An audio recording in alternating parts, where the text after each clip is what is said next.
Smartphone cameras are becoming better and better every single day. And most people consume their media on mobile devices anyways, where smartphone footage looks perfectly fine straight out of camera. Still, there's no denying that a professional camera has a place in cinema and big screens. But only a pro could really tell the difference, right? So that leads us to the following question. Do you really need a professional camera like the Panasonic GH5 for vlogging or other social media work? Or is a smartphone like the Samsung S21 Ultra perfectly fine for that? Let's find out in this video.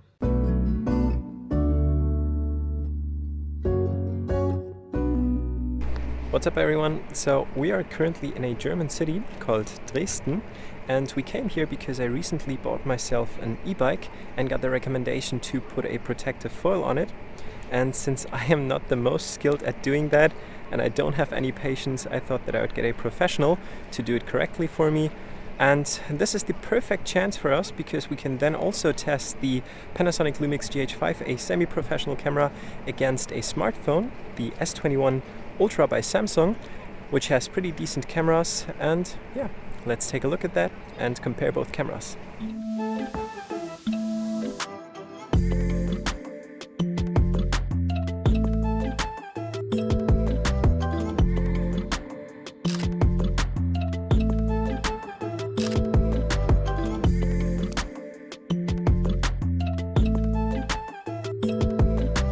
So yeah, my girlfriend and I just created a quick hyperlapse. She used the S21 Ultra and I used the Panasonic Lumix GH5. And yeah, take a look for yourself. I cheated a little because I was zooming out during the hyperlapse and she's not able to do that. But on the other hand, she did not have to take single pictures like I did, but she was just walking. So as you can see, the smartphone has a lot better usability, because you don't have to care about the settings and so on. You can just point your camera straight at your subject and walk your way. And I had to focus every single time, had to take a single step, and yeah, that's just how we did it.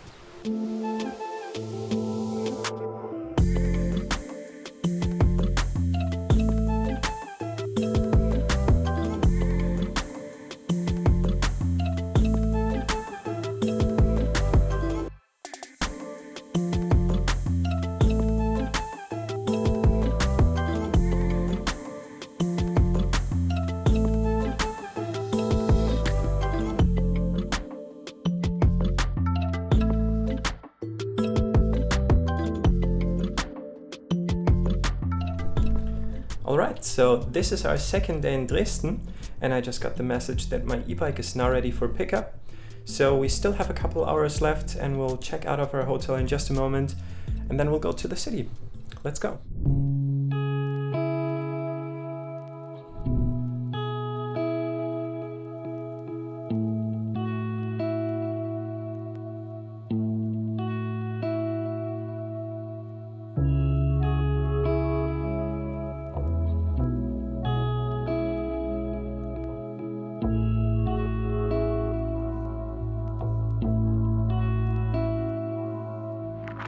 So usually I am doing side-by-side comparisons where we take a look at one camera and another camera or lens at the same time.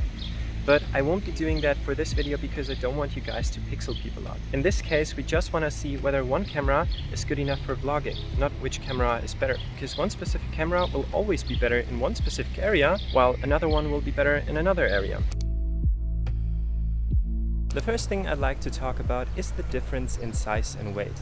It is no secret that carrying around a smartphone is a lot easier than a big and chunky camera like this Panasonic GH5 right here. On top of that, if you want to achieve the same field of view with a camera like this GH5 right here, you have to carry around multiple lenses, which are all included in the Samsung S21 Ultra. So in terms of size and weight, the smartphone offers a lot more than a camera like that. But of course, there's a difference in quality.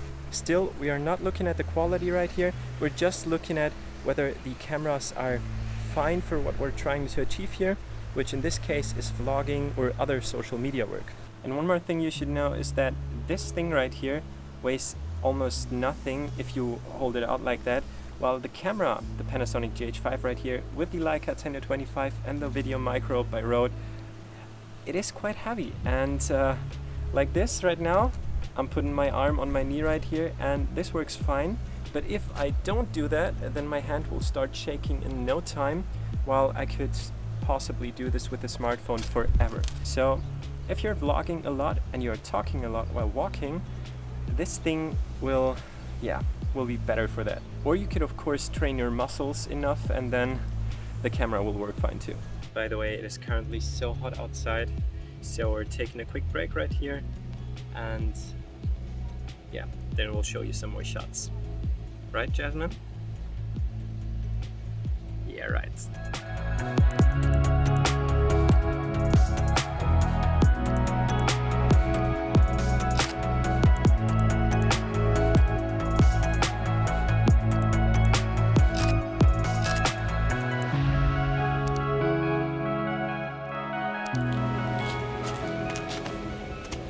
The next thing I'd like to talk about is price. And when it comes to price, the smartphone is unbeatable. As I've said before, it is more than just a camera. It is also a media consumption device. You can call different people, and there's so much more that you can do with a smartphone, while a camera is just a camera. But if you compare it, you could probably get a used GH5 and a kit lens for the same price as this Samsung S21 Ultra right here. Still, more lenses that would offer the same amount of flexibility as the smartphone would cost a lot more, and you'd also have to carry around a lot more.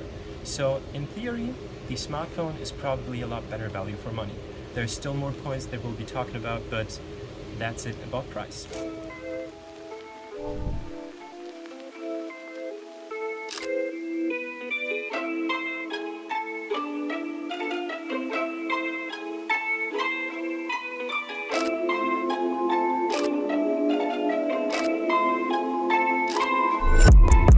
Let's take a look at the setup right here, okay?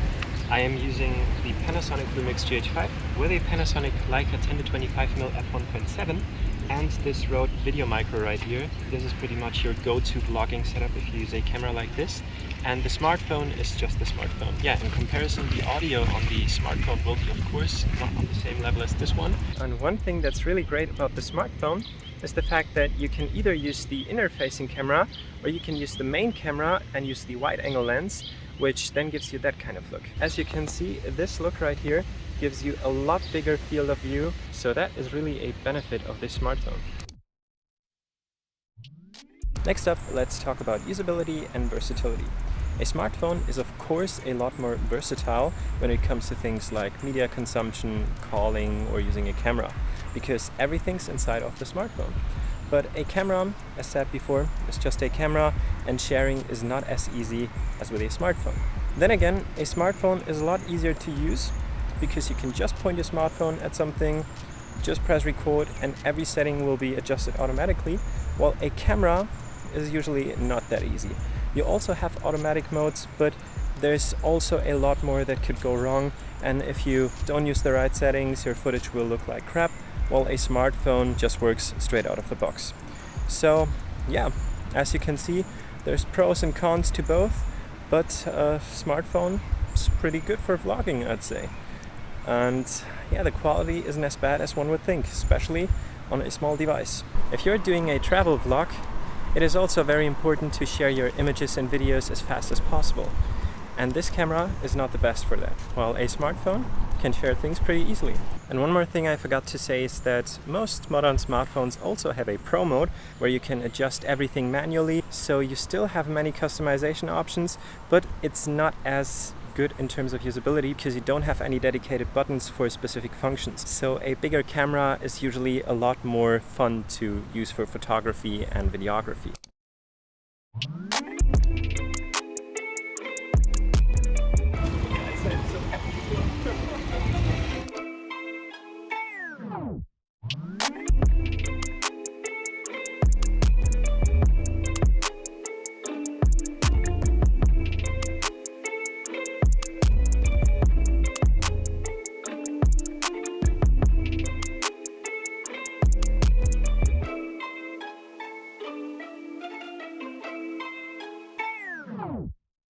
Okay, so here's my conclusion. When I was viewing videos or photos on the S21 Ultra, I was always amazed by the insane quality of these small little lenses.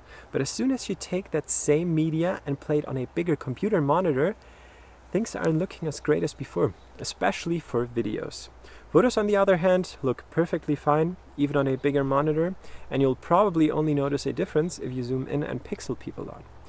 However, a larger sensor will always capture more light, so the Panasonic GH5 still looks a lot better when you're taking photos or videos under bad lighting conditions. But for social media like Instagram, Facebook, Pinterest, TikTok, etc., the Samsung S21 Ultra should be absolutely fine, as most people consume that type of media on their mobile devices, and the quality looks pretty amazing here. I'd even go so far and say that it should be fine for YouTube, but you will definitely notice a difference in quality on a slightly bigger screen, and you don't need to be a professional to really see the difference here. The audio quality wasn't always the best on the S21 Ultra, but this is honestly a pretty unfair comparison, as I was using a dedicated microphone on the GH5. If you stay to your smartphone microphone as close as possible, as you usually would in a vlogging scenario, the audio quality will be alright. But if someone else is filming you from a little further away and you still want your voice to be crystal clear, I'd suggest to get something like this Rode Video Micro here, or a lav mic for better audio quality instead. Bad audio is a lot worse than bad video, so always make sure to take good care of your audio first. Alright. So overall, most smartphones tend to sharpen photos and videos just a little too much for my taste. And the S21 Ultra is really no exception here. This is purely subjective, but I think that the GH5 looks a lot more cinematic and realistic, because the footage isn't oversaturated and not as contrasty as what you get with the S21 Ultra. There's also less compression on the GH5 footage, which allows you to manipulate colors a lot easier in post. The S21 Ultra gives you a RAW option for photos, so some of that also applies to the photography side on the smartphone, but the videos don't offer the same amount of latitude for post-processing as what you get on the Panasonic GH5. As for me, I really like both cameras and think that each serve their own special purpose. Sometimes I just don't want to carry around all that heavy gear, and a smartphone like the S21 Ultra is the perfect companion. But that's it from me, guys. I really hope this video was helpful for you, or at least entertaining. Thank you so much for watching, and I'll see you in the next one.